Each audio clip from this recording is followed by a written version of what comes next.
The legend lives on from the Chippewa on down of the big lake they call Gitchigumi. The lake, it is said, never gives up her dead when the skies in November turn gloomy. With a load of iron ore, many thousand tons more than the Edmund Fitzgerald weighed empty. That good ship and crew was a bone to be chewed when the gales of November came early.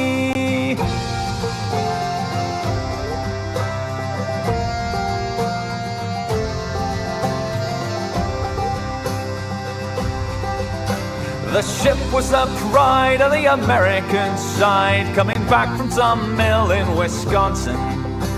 As the big freighters go, it was bigger than most, with a crew and good captain well seasoned, concluding some terms with a couple of steel firms when they left fully loaded for Cleveland. Then later that night, when the ship's bell rang out, could it be the north wind they'd been feeling?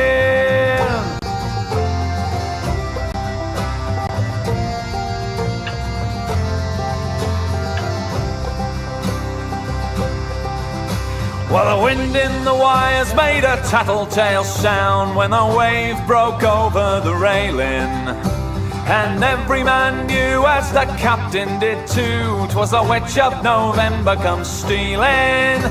The dawn came late and the breakfast had to wait when the gales of November came slashing. When afternoon came, it was freezing with rain in the face of a hurricane west wind.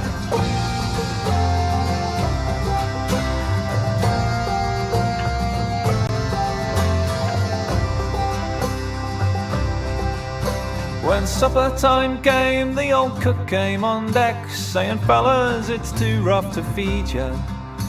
At 7 p.m. a main hatchway caved in. He said, "Fellas, it's been good to know ya." The captain went in, he had water coming in, and the good ship and crew was in peril. And later that night, when his lights went out of sight, came the wreck of the Edmund Fitzgerald. Hey!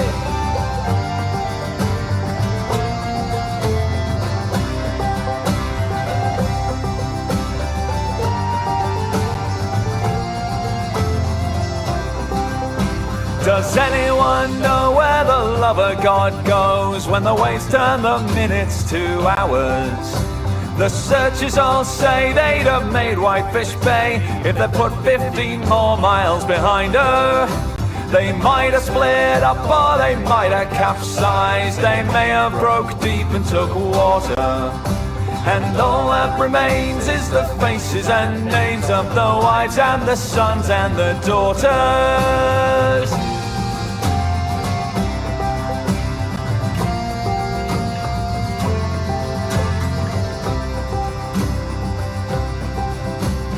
Lake Huron Rose Superior sings in the rooms of her ice-water mansion.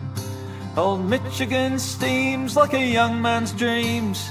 The islands and bays are for sportsmen. And farther below, Lake Ontario takes in what Lake Erie can send her. And the iron boats go, as the mariners all know, with the gales of November remembered. In a musty old hall in Detroit they prayed, in the Maritime Sailors' Cathedral. The church bell chimed till it rang 29 times for each man on the Edmund Fitzgerald. The legend lives on from the Chippewa on down of the big lake they call Gitchigumi. Superior, they said, never gives up her dead when the gales of November come early.